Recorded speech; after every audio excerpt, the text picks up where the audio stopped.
Good evening. I meant to do this earlier today when I was still uh, in my clergy shirt, but it's late in the day. I've done a lot. It's been a great day, and I'm comfortable now. A tale of two statues while I have the World Series on. Ah, Pastor Art, why are you not watching the World Series? Well, because this team isn't on in the World Series this year. Not since 1979, as my son will remind me. This statue is of Willie Stargell, team captain from the 1979 We Are Family.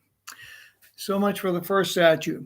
Since Reformation Day is Reformation Sunday this year, this is the statue we're going to talk more about. I bought this about 2 weeks before I redeployed to the States from Würzburg, Germany, in northern Bavaria. The people are Franconians. They're not technically Bavarians, only politically.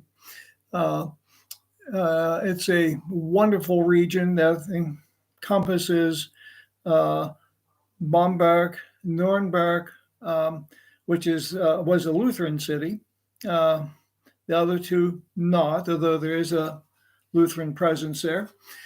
Bought this antique store, and they wanted something like 38 euros for it, but there's a dent in it and a little hole in Martin's head. And I said, no, I don't think so. So I got them down to, I think, 35 or something. I really wanted it. It's a nice thing. And this is a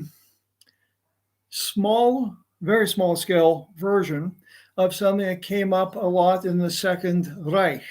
That's after 1871, and that Reich under Wilhelm I, and later Wilhelm II, his grandson, with a few months of Frederick III, who ascended the throne while he had terminal cancer of the mouth, I believe it was, or throat. So too bad he didn't reign longer. He actually had some good ideas and wanted the constitutional monarchy, but that was not in the cards, and that's another subject.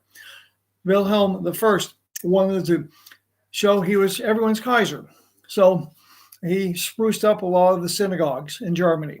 At the time, there were probably upwards of 500,000 Jews living in Germany.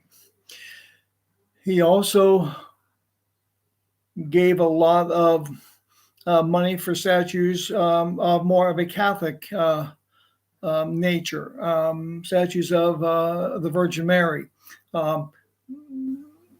renovating a pilgrimage church, things like that. And for Protestants, he himself was Protestant, as these statues that show Protestant unity in the Prussian Union Church, which was the Hohenzollerns. That was the family name of the dynasty. They were all reformed. But early in the 19th century, the king of Prussia married someone who's Lutheran, and he wanted to be able to take communion with her and she with him. They couldn't do that. So he decided to have the Church of the Prussian Union. And there it was. The people who didn't like that, primarily from Saxony, the Lutheran heartland, a lot of them didn't like it, and some came to this country, some went to Australia.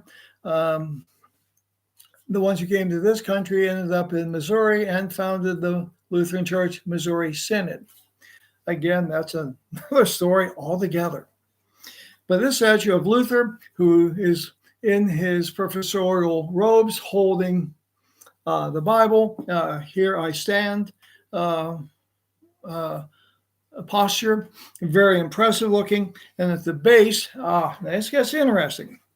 They have it says here, the Cathedral at Wittenberg, that's the castle church, where he posted the 95 Theses. And here we have the Wartburg. And I've been to both of those places. And the Wartburg is where he was spirited away. It was already a very famous place in German history and became famous for other reasons later. But his prince, Frederick the Wise, had him hiding out here. He was kidnapped, quote unquote, and grew a beard, called himself Ritter Georg, George the Knight, and translated the New Testament into German later, the Old Testament, but that wasn't done in the Wartburg, in Eisenach, Germany. And he was in the tower doing that. And you can go see the tower and see where he threw the inkwell at the devil who was bothering him at the time. Eisenach also is the home of Johann Sebastian Bach, and his birthplace has been restored and museums attached onto it. So it's a very, very good time. Luther himself went to the Latin school in Eisenach. Now it gets interesting. We have here in German the words he said, the Diet of Worms, which I'll translate. You know it. Here I stand, I can do nothing else. God help me, Amen.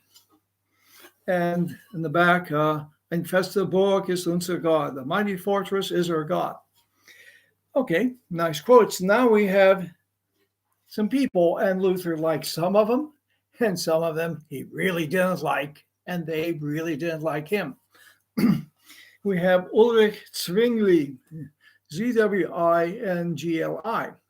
who is a Swiss reformer, very radical, very radical. I won't get into the big dispute that they had.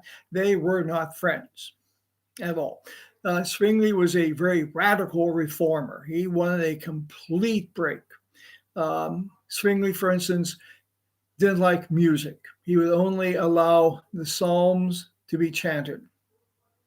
And there are some of his spiritual descendants these days, and that's all they do. Now, there's not many of them because, as you can tell, that isn't something that people really want to do. The other one here is John Calvin, a Frenchman and a lawyer. Zwingli had been a priest, by the way. But Calvin was a lawyer, and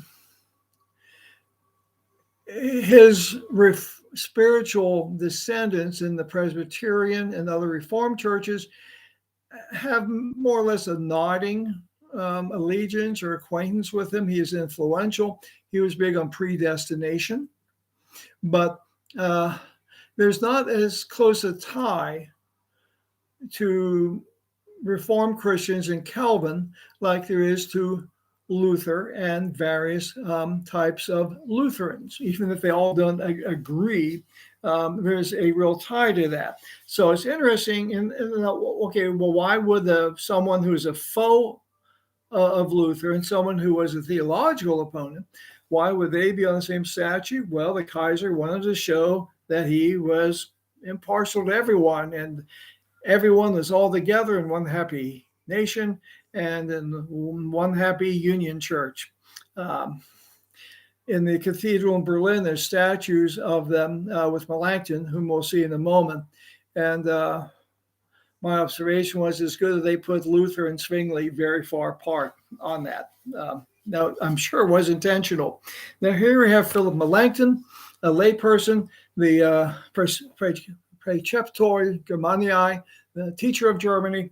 More about him in the November newsletter and during the sermon on Reformation Sunday.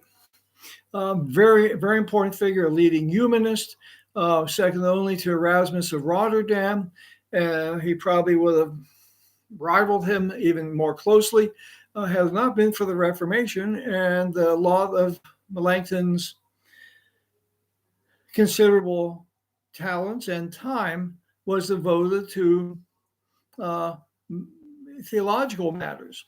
Quite the man. And here we have Franz von Sickingen, who was a early adherent of the Reformers. He was a knight, I think, if I recall correctly, one of these kind of like a robber barons, robber type knights, not like a Robin Hood. Was also a poet, but an adherent of the early adherent of the Reformation. I remember seeing a few things by him in my undergraduate studies, although they never mentioned the Reformation connection. But I snapped on the name when I got that. So, do we have this statue now to honor Luther? Well, yes. But remember, he was still a human being. He had his faults. And but we accept him in spite of the faults because of what he did. We know what he did in terms of theology, and for the church, he did not want to split the church.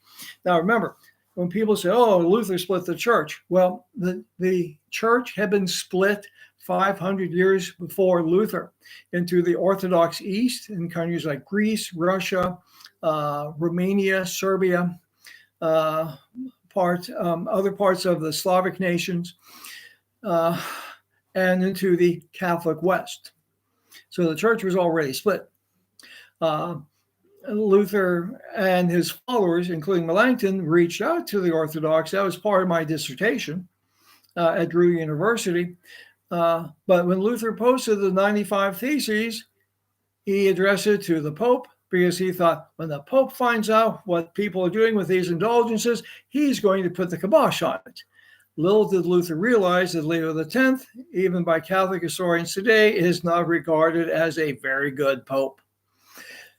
And Leo X, who is a Medici, and if you know your history or watch the Medicis on Netflix and all those other places, they were a pretty unsavory crew. Anyway, Leo X was behind the indulgences because he wanted money from the rich north of Europe to pay for the renovations of St. Peter's, the one we know today, and perhaps you visited it also. That money was paid by a lot of people in Germany, the Netherlands, France, and places like that.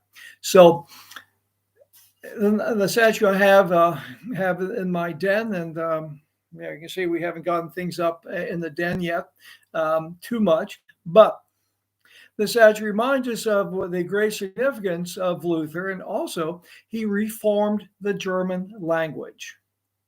It was the second major reformation of that language, because languages change all the time. Luther he wrote I'm trying to think, a treatise. I know the German title. He wrote a treatise on translation. He was a very gifted linguist. He knew Hebrew. He was professor of Old Testament. He knew Latin, of course. He knew Greek. And where he lived in Germany was an area of settlement. In the United States, most of the settlement was from the east to the west. Go west, young man, and all that. In Germany, it was people coming from the south and from the west to go east. So in Saxony, you had people from all over the German-speaking world. You had Bavarians, you had Franconians from Würzburg and places like that. You had Rhinelanders, you had people from Hamburg, from Bremen, Frankfurt, Strasbourg, which was then part of Germany, and other places coming together. And the dialects had to blend together. So Luther was in a very happening place for linguistic development. In this country, it said that California serves that function because people from all over the nation, all over the world show up there. And California doesn't really have an accent, a distinctive accent. Vocabulary items, yes. And because of Hollywood and TV, that's beamed across the nation, indeed across the world. So where Luther was in Saxony, that was a linguistic melting pot, so to speak. And he was very conscientious about translating the Bible into a German that everyone could understand, not just educated folks, but everyone. He took great pains to make sure he had the right vocabulary. He went and talked to jewelers about what they called certain diamonds, butchers, what they called certain animals or parts of animals. And talk to other tradespeople as well. So we have these two statues, the Willie Sargel, well, maybe next year, though I'm not betting on it, but this one I'll remember to bring into the church. So if you're in pastor's class, or maybe I'll bring it somewhere in the narthex so you can see it. Well, anyway, that's it for this podcast. And eventually I'll come up with an overarching title. But for now, God bless. And remember, the church still needs reformation. And you and I are part of it. Maybe there's some things in us that need to be reformed. And maybe with God's help, there's some things that we can be inspired to reform as well. So take care and God bless. And as for the World Series, well, may the best team win. Although my daughter-in-law is a Braves fan, so I just throw that out there. Take care and God bless.